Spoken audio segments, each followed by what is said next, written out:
अस्सलाम नाज़रीन, मैं हूँ रिजवान जाफ़र। हमारा पाकिस्तान के साथ हाजिर खिदमत है। आज हम हैं ITCN एशिया में और कराची एक्सपो सेंटर में एक ज़बरदस्त IT का मेला इस वक्त लगा हुआ है और न सिर्फ पूरे पाकिस्तान बल्कि दुनिया के कई ममालिक से यहाँ पर डेलीगेट्स मौजूद हैं। इस तरह की जो अपॉर्चुनिटीज़ होती है पाकिस्तान में, ये बहुत अहम है, क्योंकि अगर ये एक्टिविटीज़ होती रहेंगी और एक ही इंडस्ट्री के लोग जब एक जगह मिलेंगे तो फिर बात होती है फ्यूचर में और क्या कुछ हो सकता है, नए इन्वेंशंस कैसे हो सकती हैं, मिलके कैसे आगे बढ़ा जा सकता है। और ख़ास तौर पे अब गवर्नमेंट ओन करती है इस तरह की एक्टिविटीज़ को, तो फिर ये होता है कि उसके कुछ रिजल्ट्स निकलते हैं। आज हम बात करेंगे कि पाकिस्तान में जो IT इंडस्ट्री है, ये इस वक्त किस जगह पर है और इसका मुस्तकबिल किस जगह पर है। क्योंकि इस वक्त दुनिया में सिर्फ एक ही बात हो रही है कि जनाब, अगर कहीं कुछ है, कहीं से कोई मुल्क आगे जा सकता है तो वो IT का ही मैदान है। तो हम इस वक्त किस जगह पे खड़े हुए हैं और गवर्नमेंट से क्या मुतालबात हैं, तो इस सिलसिले में हमारे साथ दो बहुत ही अहम लोग मौजूद हैं कि जो पाशा है, यानी कि Pakistan software house association for IT, और उसके जो CC मेंबर्स हमारे साथ मौजूद हैं। तारुफ कराऊंगा, सबसे पहले हमारे साथ मौजूद है मोहसिन अली साहब, जो कि CEO हैं इनबॉक्स के, आपको खुशामदीद कहते हैं।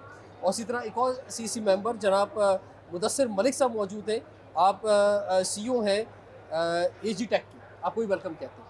मोहसिन अली साहब, आपसे आगाज़ करते हैं, फरमाइए कि हम देख रहे हैं कि बहुत सारे इस वक्त फ्री कोर्सेज हो रहे हैं, डिफरेंट इदारे करा रहे हैं, इसके अलावा ट्रेनिंग इंस्टीट्यूट्स भी ओपन हैं।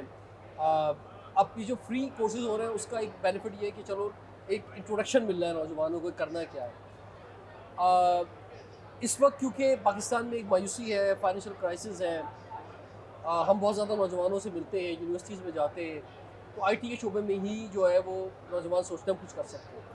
तो मोहसिन साहब फरमाइए कि कितनी ह्यूमन रिसोर्स की ज़रूरत है पाकिस्तान में यंग लोगों की इस वक्त? जो हमारी IT इंडस्ट्री है वो 2.6 बिलियन के आसपास हम लोग खड़े हैं पर एनम के ऊपर। अगर हम पिछले साल देखें तो उसमें एक सर्टन ग्रोथ है।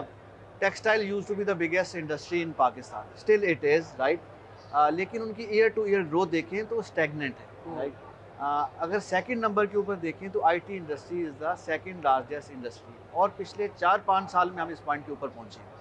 और जो ग्रोथ हमारी है उसमें पूरी दुनिया के अंदर आप सर्व कर सकते हैं।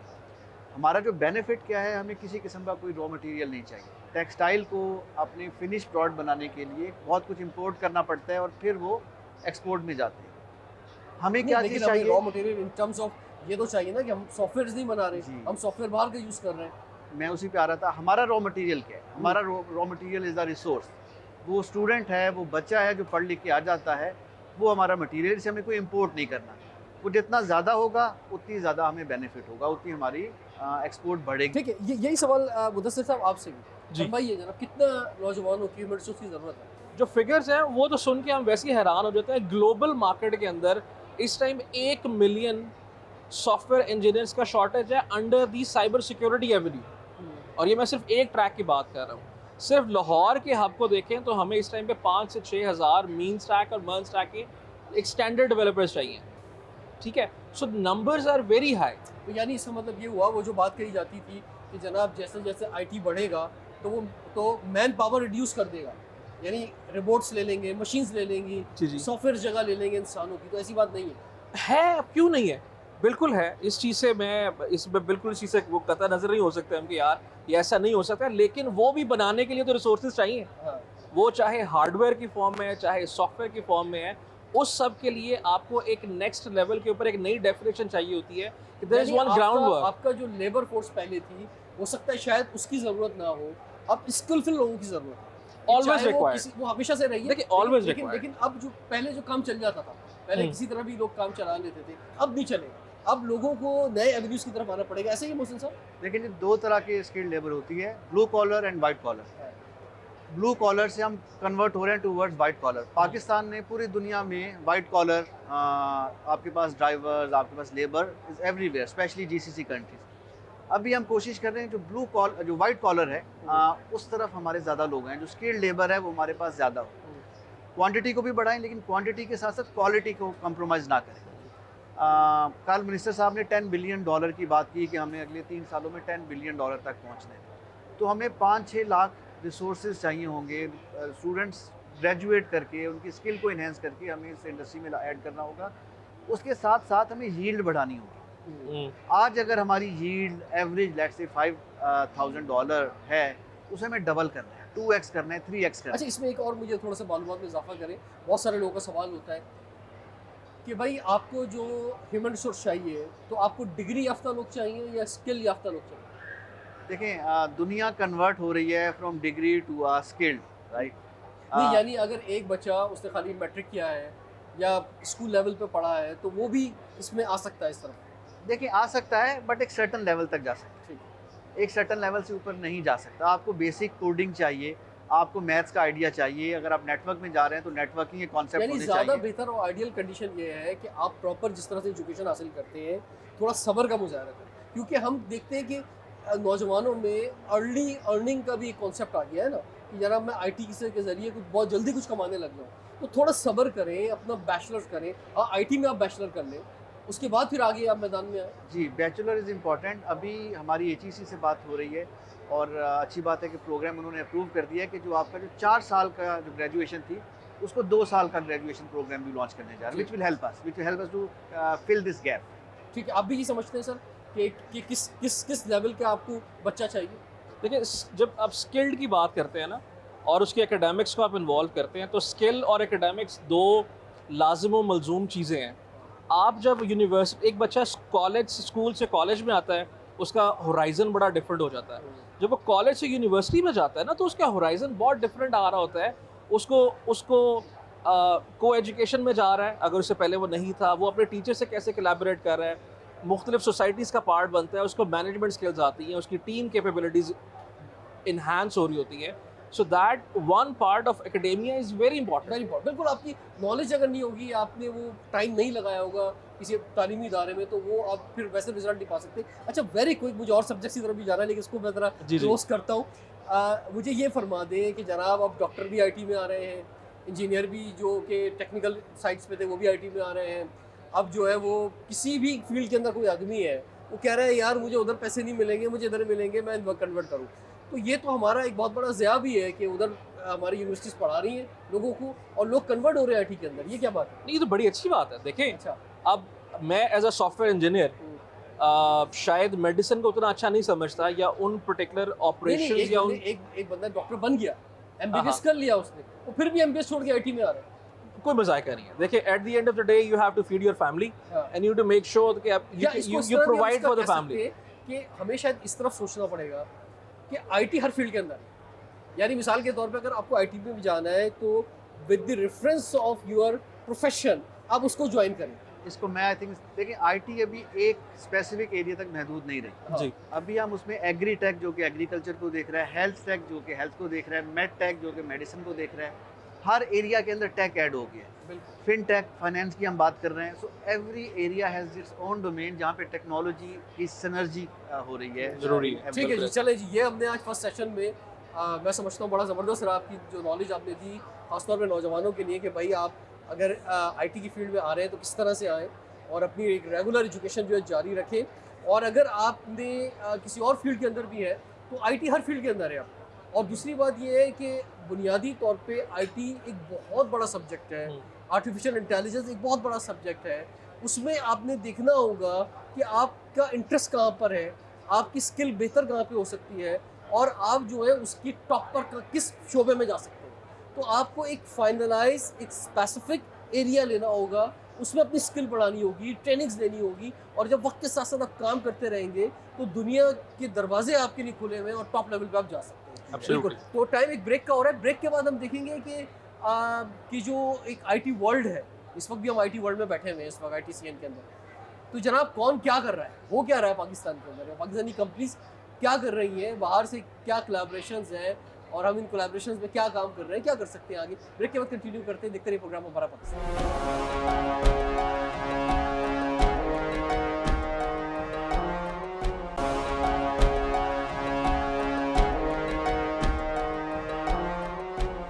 Welcome back. हमारा पाकिस्तान के साथ हाजिर खिदमत है। आज हमें ITCN एशिया कराची एक्सपो में, और हमारे साथ दो जो मेहमान हैं, एक मेहमान इस्लामाबाद से आए हैं और एक लाहौर से आए हैं। कराची से मैं खुद बैठा हुआ, तो 3 शहर कवर हो रहे हैं जनाब इसके अंदर। तो आपको हम कराची में वेलकम भी कहते हैं, एक तो ये। Thank you. अच्छा, मुझसे साहब फरमाइए कि इस वक्त जो पाकिस्तान की कंपनीज़ हैं मुख्तलिफ, आपका भी बहुत बड़ा इदारा है इनबॉक्स शो है, तो इस वक्त जो हम देख रहे हैं, इस वक्त मुख्तलिफ जो हॉल्स हैं उसमें हम डिफरेंट कंपनीज देख रहे हैं। पाकिस्तानी कंपनीज कैसा काम कर रही हैं, मतलब आप क्या समझते हैं कि अच्छा बिजनेस हो रहा है, रिजल्ट्स अच्छे आ रहे हैं? अल्हम्दुलिल्लाह बहुत बेहतर काम हो रहा है। किसी एक टेरिटरी तक हम लिमिटेड नहीं हैं, चाहे नॉर्थ अमेरिका की मार्केट हो, चाहे यूरोप की मार्केट हो, चाहे अफ्रीकन मार्केट हो, चाहे मिडल ईस्ट की मार्केट हो, आपको हर जगह पाकिस्तानी कंपनीज मिलेंगी। जैसे पहले मैंने आपको बताया, दो तरह के एरियाज़ में हम लोग एक्सेल कर रहे हैं। एक सर्विसेज का एरिया जहाँ पे मेजॉरिटी काम हो रहा है, और इसी के साथ साथ प्रोडक्ट में काम कर रहे हैं। हम लोग बहुत ज़्यादा काम कर रहे हैं बहुत सारी यूरोपियन और यूएस बेस्ड कंपनीज के प्रोडक्ट को डेवलप करने में, जहाँ हमें सर्विसेज के थ्रू काम करते हैं।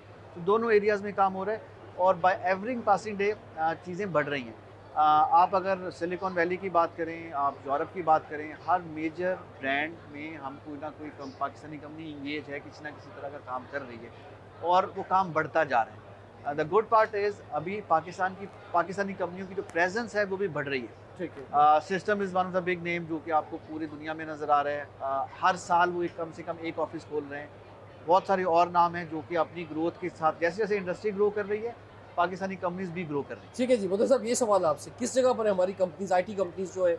जहाँ तक बात है पाकिस्तानी कंपनीज़ की, एक चीज़ को मान लेते हैं कि हमारा एक जो स्टार्टअप इकोसिस्टम है, या age of an ecosystem of tech in Pakistan, ये अभी यंग है, ठीक है, ये अभी फ्लरिश कर रहा है, ये अभी ग्रो कर रहा है। मगर at this point of time I can promise you, based on the analytics, we are going in a very fast pace. हम बहुत अच्छी पेस पे हैं, और जैसे मोहसिन भाई फरमा रहे थे, वो चाहे सिलिकॉन वैली हो, चाहे वो सियाटल हो, वो चाहे ऑस्ट्रेलिया हो, वो चाहे इवन सऊदी मार्केट हो, यूएई मार्केट हो, इस सब जोन्स के अंदर यू विल फाइंड प्रेजेंस। जब आपकी प्रेजेंस होती है ना, इट स्पीक्स फॉर इटसेल्फ। और पाकिस्तानी चाहे वो, हमारी स्ट्रेंथ क्या बन रही है, मिसाल के तौर पे हम किस बुनियाद पे जो है वो कॉन्टैक्ट ले पा रहे हैं? हम रेट्स की वजह से, क्वालिटी की वजह से, टाइम की वजह से, किस वजह से? दोनों चीज़ें। अच्छा। पाकिस्तान खित्ते के तौर पे अगर आप देखें तो हमारे लिए ऑस्ट्रेलिया से लेके यूएस तक मूव करना ड्यूरिंग द टाइम जोन बहुत इजी है। ठीक है, आप 12 घंटे के डिफरेंस पे हैं, 7 घंटे के डिफरेंस पे हैं, लेकिन पाकिस्तान के अंदर रहते हुए आप ये सब के सब जोन्स टच कर सकते हैं, ये ओवरलैप कर सकते हैं फॉर एटलीस्ट 4 आवर्स। ठीक है, और ये आपके वर्किंग आवर्स के अंदर की बात कर रहा हूँ मैं। इस वजह से आपकी मार्केट पोटेंशियल बहुत बढ़ जाता है। अब आप प्रोजेक्ट कैसे ले रहे हैं और क्यों ले रहे हैं, उसकी वजूहात क्या है। हाँ, उसमें प्राइस एक फैक्टर है, क्वालिटी एक फैक्टर है, आपकी अवेलेबिलिटी एक फैक्टर है। ये तीनों चीज़ें कंबाइन करें तो पाकिस्तान की एक ब्राइट साइड सामने आएगी कि यार ये तीन चीज़ें पाकिस्तानी डेवलपमेंट टीम्स के अंदर, चाहे वो फ्रीलांसर्स हों, चाहे वो कंपनीज हों, मौजूद है। अच्छा, अब लोकल मार्केट की थोड़ी सी बात करते हैं, क्योंकि आप लोकल मार्केट में काम कर रहे हैं काफ़ी। तो लोकल मार्केट में मतलब क्या कुछ हो रहा है? मतलब कि हमें अभी भी एयरपोर्ट जो है ना बाहर देना पड़ा। इस्लामाबाद एयरपोर्ट जो है हम खुद नहीं चला पा रहे, हम बाहर दे रहे हैं। कराची लाहौर का एयरपोर्ट भी हम बाहर देने की बात कर रहे हैं। क्यों भाई, हमारी कंपनीज क्यों नहीं चला सकती सारी चीज़ें जो है? हम क्या कर रहे हैं? बहुत डिटेल में मैं नहीं जाऊंगा, लेकिन आई थिंक पॉलिसी मेकर्स जो हैं उनको लोकल सेटअप को इतना इनेबल करना है वो ग्रो कर सके। अनफॉर्चुनेटली हमारी जो पॉलिसीज़ हैं, जो रूल्स एंड रेगुलेशंस हैं, वो इतने स्ट्रिंजेंट हैं कि वो एक जगह पे आके रुक जाते हैं। हर चीज़ को अगर गवर्नमेंट ने प्रोक्योर करना है तो पेपरा रूल्स आ जाते हैं, जो कि कंप्लाइंस के चैलेंजेस बनते हैं। उसी के साथ साथ आप G2G कॉन्सेप्ट को इनकलकेट कर रहे हैं, which is not good for the local setup. आपके पास पाकिस्तान में इस टाइम फंडिंग कम है। PSDP जहाँ से पैसा निकल के आता है उसके ऊपर टेंडरिंग होती है, आहिस्ता आहिस्ता कम हो रही है, क्योंकि हमारी इकॉनमी अभी श्रिंक हो रही है, GDP रेशियो हमारी कम हो रही है। बट हैविंग सेड दैट, अभी भी बहुत पोटेंशियल है। बहुत ज़्यादा एरियाज़ हैं जहाँ पे ग्रीन टेरिटरी है, जहाँ पे भी कुछ नहीं लगा हुआ। अभी आपने एयरपोर्ट की बात की, अभी एयरपोर्ट के ऊपर हम दुबई से कंपैरिजन करें, सिंगापुर से कंपैरिजन करें, बहुत कुछ हो सकता है। आप रेलवे की बात करें, रेलवे बहुत पीछे है। इनबॉक्स मेट्रो को पाकिस्तान में लेकर आने वाला है, मेट्रो बस की मैं बात कर रहा हूँ। तो उससे पहले ये कॉन्सेप्ट था ही नहीं। अभी देखिए मेट्रो आपका लाहौर से स्टार्ट हुआ, पिंडी में आया, मुल्तान में आया, पेशावर में गया, कराची में आ गया, पूरे सिंध में जा रहे हैं, और आप देखेंगे कुछ अरसे में पूरे पाकिस्तान में हम जा रहे होंगे। तो आहिस्ता आहिस्ता चीज़ें बढ़ रही हैं। चीज़ें स्लो हैं क्योंकि पाकिस्तान में फंडिंग के मसले हैं। इसके सोल्यूशन की बात भी कर लेते हैं, विच इज़ रियली इंपॉर्टेंट। यहाँ पे हमें पब्लिक प्राइवेट पार्टनरशिप को बढ़ाना होगा। आपके पास लोकल ग्रुप्स, लोकल इन्वेस्टर्स और फॉरेन इन्वेस्टर्स जो कि एफडीआई लेकर आएंगे, उनको पब्लिक प्राइवेट पार्टनरशिप के ज़ुमरे में आपने काम करवाना होगा। वो इनबॉक्स जैसी कंपनीज के साथ मिलके साइन करेंगे पार्टनरशिप्स, और यहाँ पे उन कंपनीज को हम बोलेंगे अपना पैसा इन्वेस्ट करें और 10 साल का कॉन्ट्रैक्ट, 20 साल का कॉन्ट्रैक्ट करें। Just to give you one example, Karachi की बात करते हैं। कराची में पार्किंग इज़ अ प्रॉब्लम, हमारे पास पार्किंग का कोई सलूशन अवेलेबल नहीं है। अगर बाहर से कंपनी आती है कि मुझे 15 साल का कॉन्ट्रैक्ट दो और मैं पूरी टेक्नोलॉजी लेकर आता हूँ, मैं इन्वेस्ट करता हूँ और मैं आपसे एक्स रुपीज़ चार्ज करता हूँ, हम और पब्लिक प्राइवेट पार्टनरशिप के रूल्स एप्लीकेबल होते हैं इस तरह की चीज़ों के ऊपर, जहाँ पे हम अपने आप को टेक्नोलॉजी की तरफ भी लेकर जा सकते हैं, पिल फ्रिज भी रुकेगी और हम डिजिटाइज भी होंगे।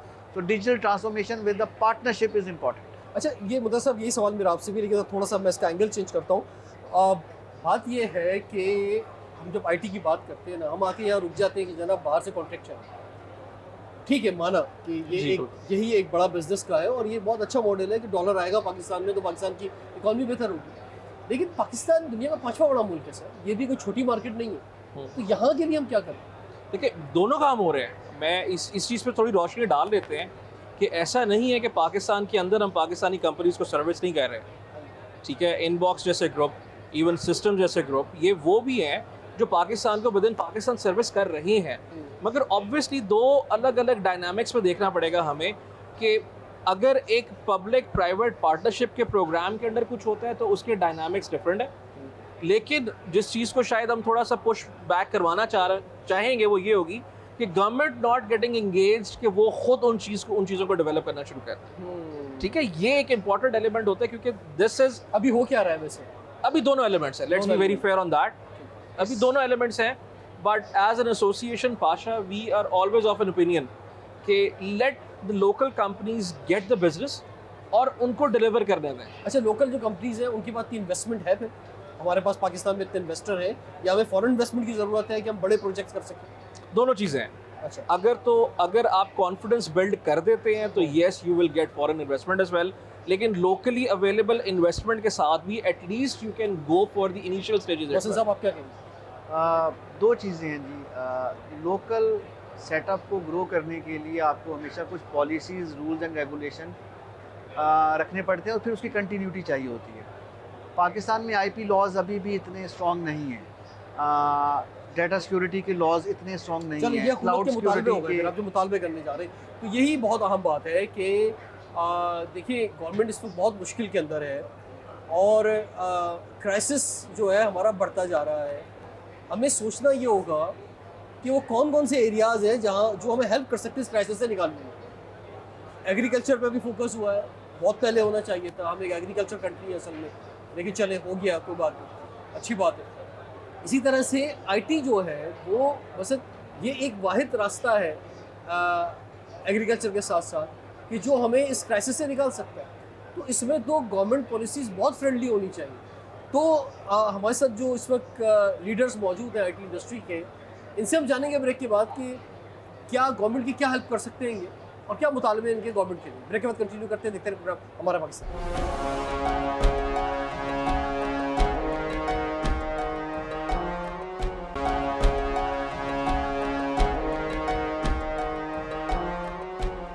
Welcome back. हमारा पाकिस्तान के साथ हाजिर खिदमत हैं। आज हम हैं ITCN Asia Karachi expo centre में और दो बहुत ही ज़बरदस्त मेहमान मेरे साथ मौजूद हैं और ये दोनों जो है CC मेंबर हैं पाशा के और पाकिस्तान में जो सॉफ्टवेयर के हवाले से लोग काम कर रहे हैं, जितनी भी कंपनीज काम कर रही हैं उन सबको रिप्रेजेंट कर रहे हैं यहाँ पर। मोहसिन साहब फरमाइए, गवर्नमेंट से क्या मुतालबा, बड़ा मुतालबा क्या है जनाब कि ये तो जनाब विद इन 1 वीक होना चाहिए या विद इन 1 मंथ होना चाहिए ना? देखिए, बड़े सिंपल 4 से 5 हमारे मुताबिक। हम पाकिस्तान में डॉलर्स लेकर आ रहे हैं, लेकिन पाकिस्तान से डॉलर अगर बाहर हमें खर्चना है, अपनी मार्केटिंग करनी है, इवेंट करना है, कुछ सॉफ्टवेयर ख़रीदना है, हमारे ऊपर बंदिश है। हम 35% से ज़्यादा डॉलर रिटेन नहीं कर सकते। हम इवन उस 35% को अगर बाहर लेकर जाना है तो बहुत चैलेंजिंग सिचुएशन है, हम डॉलर लेकर जा नहीं सकते। इसकी एग्जांपल मैं सिंपल वर्ड्स में ऐसे दूंगा कि आपको बोला जा रहा है आप अकाउंट खोल लें, आपने अकाउंट खोल लिया लेकिन मैं तुम्हें पैसे वापस नहीं दूंगा। तो ये सिचुएशन है, हम डॉलर लेकर आ रहे हैं लेकिन सेंट्रल बैंक अभी तक बहुत रेजिस्टेंस है।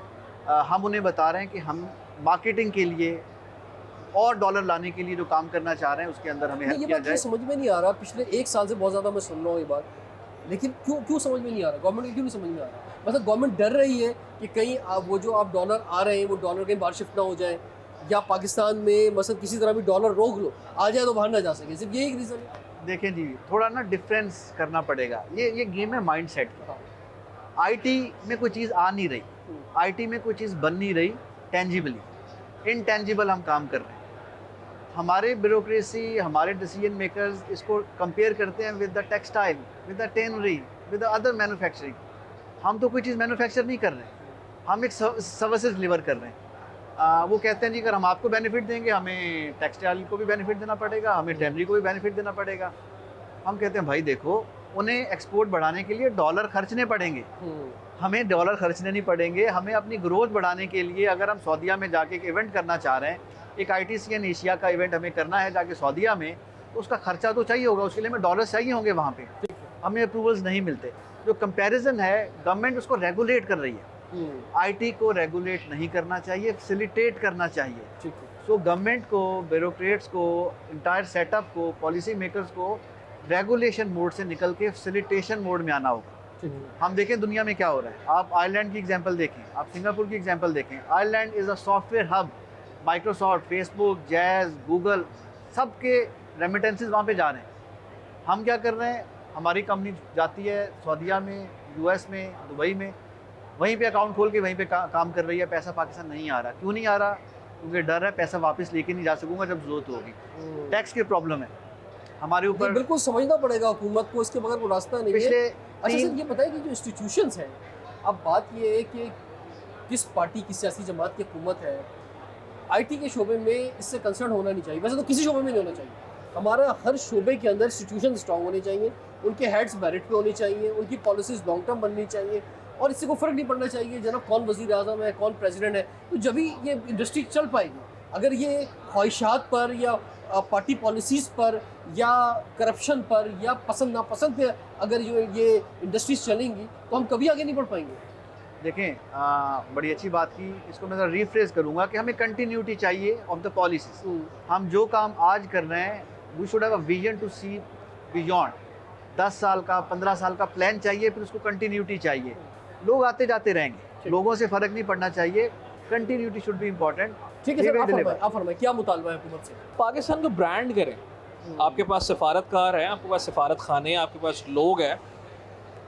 जब तक एक मुल्क की एक पॉजिटिव आइडेंटिटी किसी के पास नहीं जाती, उस वक्त तक लोग उनके साथ कोलैबोरेट करने से डरते हमने हैं। एक एफर्ट की है और वही पिछले दिनों हमने एक ऑफिशियल लॉन्च किया है, मेड इन पाकिस्तान मूवमेंट का। जी बिल्कुल। और उसमें जहां हम बात कर रहे हैं प्रोडक्ट्स की और मैन्युफैक्चर जो पाकिस्तान में हो रही है, प्रोडक्ट पाकिस्तान में भी सेल हो, बाहर भी सेल हो, वहीं हम ये कह रहे हैं कि सबसे बड़ी प्रोडक्ट तो मैं और आप है, मेरे और आपके माथे पे लिखा हुआ है मेड इन पाकिस्तान। बिल्कुल ऐसी है। तो और उसमें खासतौर पर सॉफ्टवेयर जो है, तो हम ये चाहते हैं, हमारा ऑब्जेक्टिव ही है, बल्कि समझ लें अब तो ये मिशन बन गया है कि हम ये मेड इन पाकिस्तान हर चीज़ के अंदर जो आगे लेके जाए, बहुत जरूरी है, दुनिया में पाकिस्तान का इमेज बेहतर हो। अच्छा, हम प्रॉब्लम एक ये भी है कि हमारा परसेप्शन शायद बुरा आ जाता है, उतने बुरे हम है नहीं। वो अक्सर कहते हैं बिल्कुल बुरे नहीं है यार। देखिए, हम इतने अच्छे बुरे लोग इतने खूबसूरत भी नहीं है जितने अक्सर हम सोशल मीडिया पे नजर आते हैं, लेकिन इतने बदसूरत भी नहीं, इतने शनाख्ती कार्ड और पासपोर्ट में नजर आते हैं। बिल्कुल ऐसी है, बिल्कुल ऐसी है। देखिए, अच्छाई और बुराई हर मुआशरे में, ठीक है। अब क्या US के अंदर कोई बुराई नहीं होगी या US के अंदर सब कुछ सही है? हर चीज़ को बैलेंस आउट करने के लिए जो सबसे बड़ा किरदार होता है, या वो मीडिया का है, या फिर आपके वो लोग जो आपको रिप्रेजेंट कर रहे हैं उन मुल्क ममालिक के अंदर, उन लोगों के अंदर। अगर आप इनको सिंक्रोनाइज करके एक पॉजिटिव और एक रोशन ख्याल और एक खुशहाल पाकिस्तान का चेहरा दिखाएंगे ना, तो लोगों का परसेप्शन बदलना शुरू हो जाएगा। इसमें अभी आपने थोड़ा सा हट के बात कर ली, तो मैं भी कर दूं कि बात यह है कि हमें एक सिक्योरिटी स्टेट से निकलना पड़ेगा। जब तक हम सिक्योरिटी स्टेट से निकल के वेलफेयर स्टेट की तरफ नहीं जाएंगे, बात बनेगी नहीं। दूसरा, हमारे मुल्क के अंदर जो एक्सट्रीमिज़म मौजूद है, इस एक्सट्रीमिज़म का ख़त्मा करना पड़ेगा। तीसरी चीज़ ये है कि जनाब आप कौन है? पाकिस्तानी है, मैं कौन हूँ? पाकिस्तानी है। ये हमें लाना पड़ेगा। ये आपका मज़हब क्या है, आपकी ज़बान क्या है, आप कौन से फ़िक्र से ताल्लुक़ रखते हैं, इन चीज़ों से निकल के जब तक हम सबसे पहले पाकिस्तान की तरफ नहीं बढ़ेंगे, बात बनेगी नहीं। बिल्कुल ऐसी है, हम आगे बढ़ नहीं सकते। और ये जो डे टू डे सियासी इंतशार है कि जनाब आज ये रैली हो रही है, आज वो रैली हो रही है, तो उस पर जो है वो कुछ भी रिजल्ट नहीं निकलेगा। और ऐसी- दूसरा सबसे इम्पोर्टेंट चीज़ ये है कि एक आम आदमी की ज़िंदगी के अंदर गवर्नमेंट का कुछ कंट्रीब्यूशन आना चाहिए। मिसाल के तौर पे मैं अगर अपने बच्चों को खुद पढ़ा रहा हूँ, अस्पताल भी खुद जो है वो सर अपनी कर रहा हूँ, पब्लिक ट्रांसपोर्ट भी गवर्नमेंट के, यानी मेरी ज़िंदगी, पानी भी मैं खरीद रहा हूँ, सब कुछ मैं खुद कर रहा हूँ, मेरी लाइफ में कुछ गवर्नमेंट का कंट्रीब्यूशन नहीं है, तो फिर ऐसे रियासत नहीं चल सकती। इसमें रिजवान साहब आई थिंक प्रॉब्लम अभी आपने बताया, उस प्रॉब्लम का एक एंड रिजल्ट क्या निकल रहा है कि बहुत लोग पाकिस्तान से माइग्रेट होके दूसरे मुल्कों में जा रहे हैं। जैसे हम ड्रेन की बात करें, बिल्कुल। देयर इज़ अ प्रॉब्लम, जैसा चैलेंज। अच्छा, बहुत से लोग तो कह रहे हैं बड़ी अच्छी बात है यार, जाने तो ज़्यादा लोगों को वहाँ से भी रेमिटेंसेस आएंगे, मैं लेकिन लोग ये भूल जाते जी। हैं कि अब जिस तरह के लोग जा रहे हैं वो रेमिटेंसेस नहीं भेजेंगे, इसको मैं थोड़ा सा क्योंकि वो मिडिल क्लास या अपर क्लास जब जा रही है वो अपने पैसे वहीं रखेगी। इसको पॉजिटिवली लेते हैं। देखिए, एक पहले रेमिटेंसेस लेबर देना। जाती थी, सिंगल जाता था, वो अपनी फैमिली के लिए भेजता था पैसे, अब कहाँ से कोई भेजेगा, ये पीछे को होगा ही नहीं। तो अच्छा, मैं इसको थोड़ा डिफरेंट लेंस से देख रहा हूँ कि वो एक बंदा जा रहा है जो कि लेट से बंदा यहाँ से गया और AWS या फेसबुक में उसको नौकरी मिल गई, एक IT ग्रेजुएट गया, उसने अच्छी जगह पे नौकरी कर ली। हमें एक पाकिस्तानी डियास्पोरा का कल्चर बनाना होगा, हमें उनको अपने एम्बेसडर बनाना होगा। He is in made in Pakistan, you are made in Pakistan, I am made in Pakistan. उसको ये बताना होगा, देखो भाई you are made in Pakistan, और वहाँ पे जाके पाकिस्तानी एम्बेसडर बनो। कल मुदस्सिर जब जाएँ और उनसे मुलाकात करें, he should help us sir to आपने आइडेंटिफाई द सब्जेक्ट बिजनेस। निकाला है तो मुझे बता दें कि जो इतनी बड़ी तादाद में ब्रेन ड्रेन हो रहा है, सही हो रहा है क्या? आपका पॉइंट ऑफ व्यू जानना चाह रहा हूं। नॉट अ गुड थिंग, लेकिन जहाँ भी प्रॉब्लम आएगा सबसे पहले क्वालिटी का बंदा निकलेगा। अब अगर निकल रहा है तो उस अपॉर्चुनिटी को कैच करें, उसको प्रॉब्लम ना बनाएं, उनके साथ लिंकेज बनाएं। हमारी जो डिप्लोमेटिक ऑफिसेज हैं उनको फैसिलिटेट करें। हमारे ऑफिसेज वो हम में से ही हैं, मेरे 6 लोग, इनके 20 लोग आज पाकिस्तान छोड़ के बाहर जा रहे हैं। हम उनसे लिंक क्रिएट करें, वो हमारे एम्बेसडर बने, हमारे सेल्स एजेंट बने। They should help us to find business. मैं रेमिटेंसेस ना देखूं, मैं सर्विसेज का बिजनेस देखूं। मैं उनसे 10-20 हज़ार डॉलर की बात ना करूं, मैं एक्सपेक्ट करूं वो 2-3 मिलियन डॉलर का बिजनेस पाकिस्तान को। ये बहुत अच्छी बात, बहुत ज़बरदस्त बात की सर। ब्रेन ड्रेन जो हो रहा है, ब्रेन ड्रेन देखें, बात वही है कि दोनों एलिमेंट्स है, एक पॉजिटिव साइड है, एक नेगेटिव साइड है। अब पॉजिटिव साइड है, हम FDI आ रहा है, लेकिन but at the same time वो जो मेरी कोर रिक्वायरमेंट थी यहाँ से प्रोडक्ट या सर्विसेज को बिल्ड करके एक्सपोर्ट करने की, मेरी वो कैपेसिटी ख़त्म हो रही है या कम हो रही है। जो मेरे PhDs थे या top of the line engineers थे, अगर फेसबुक और गूगल को उनकी कदर है तो हमें क्यों नहीं थी? अच्छा ये बताएं कि ये अगर जो IT की फील्ड में है जी, तो उनके लिए तो पाकिस्तान बेहतर नहीं कि वो यहाँ रहे, वो क्यों बाहर जा रहे हैं? मतलब उनके लिए ज़्यादा बेहतर क्या है, पाकिस्तान में रहना या यूरोप अमेरिका की तरफ निकल जाना? एक there is everyone needs a state of happiness. जब आप हर जगह पे ना एक जुल्मत सी क्रिएट कर देंगे ना, क्योंकि अंधेरा सर, आप क्रिएट अगर करेंगे, अमेरिका जाके ज़्यादा पैसे कमाएंगे, लेकिन उसी हमें हिसाब से टैक्स भी ज़्यादा आपको- देना है। मैं वो इसी तरफ आ रहा हूँ, उसी तरह आपको बहुत ज़्यादा टैक्स देना पड़ जाएगा। यहाँ पे अगर आप ज़्यादा पैसे कमाएंगे और तो आप मेरे ख्याल से ज़्यादा एंजॉय करेंगे, तो बिल्कुल कर सकते हैं। देखिए, वहाँ पे ज़्यादा पैसे कमाना भी एक बड़ा मसला है यूरोप अमेरिका का। कन्वर्टेड टू डॉलर या कन्वर्टेड टू PKR पे अगर आप देखेंगे ना, तो कंपैरिजंस बड़ी डिफरेंट साइड पर निकल जाएंगे। लेकिन आपने ये भी देखना होता है कि यार अगर मैं पाकिस्तान में रह के 10 लाख रुपए कमा रहा हूँ और मैं 3 लाख रुपए टैक्स दे रहा हूँ या 2 लाख रुपए टैक्स दे रहा हूँ, तो उस टैक्स के अगेंस्ट मेरे पास क्या फैसिलिटेशंस अवेलेबल है। अगर आप वहाँ पे 40% टैक्स दे रहे हैं तो आप ये भी इवैल्यूएट कर रहे हैं कि यार मेरे पास एकेडमिक्स के ऊपर, मेरे बच्चों के एकेडमिक्स के ऊपर, मेरे हेल्थ केयर के ऊपर मुझे कितनी फैसिलिटेशन अवेलेबल है। सो अब ये कंपैरिजन जो होगा ना, it's kind of like Apple with oranges comparison हो जाएगा। पाकिस्तान में पैसे ला के, मैं इसमें प्लान बना रहा हूँ, ये भी एक प्रोग्राम में बात भी हो सकती है। हाँ, इस पर मैं सीरीज करूँगा पूरी सब्जेक्ट के ऊपर इंशाल्लाह फ्यूचर के अंदर, और वो बहुत बेहतर अंदाज से हम प्लान करें। सर वेरी क्विक ये फरमा दें, फ्रीलांस इस वक्त हम दुनिया में नंबर 2 पर आ गए, तो क्या बेहतर है, जॉब करे बंदा या फ्रीलांसिंग खुद शुरू कर दे, क्या करे? देखिए जी, फ्रीलांसर दो they are contributing a lot to the country economy, लेकिन ये एक लॉन्ग टर्म काम नहीं है।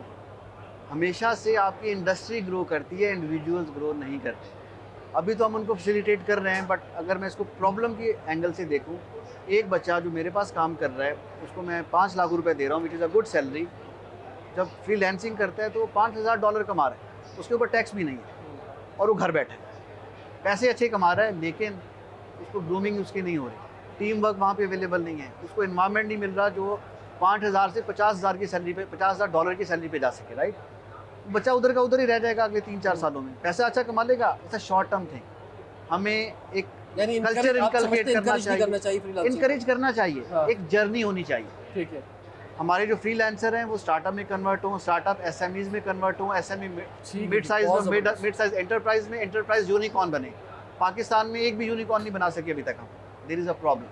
हर बंदा उसी जगह स्टैग्नेंट है। हम फ्रीलांसर बढ़ाते जाएंगे, it will not serve the purpose.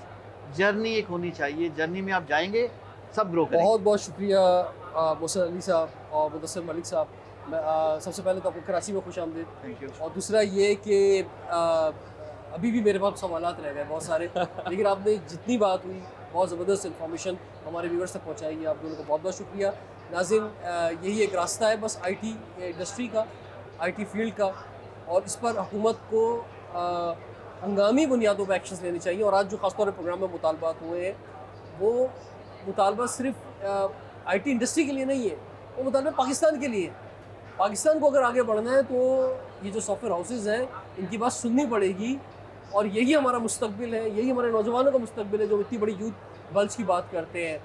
तो इस पर अगर एक्शन नहीं हुआ तो फिर कहाँ एक्शन होगा, फिर हम कैसे निकलेंगे इस माशी बहरान से जो इस वक्त मुल्क के अंदर मौजूद है। रिजवान जाफर को इजाज़त दीजिए। ITCN एशिया की कामयाब इनेकाद पर हम भी मुबारकबाद पेश करते हैं इनकी मैनेजमेंट को। आपसे इंशाल्लाह फिर मुलाकात होगी। देखते रहिए प्रोग्राम हमारा पास।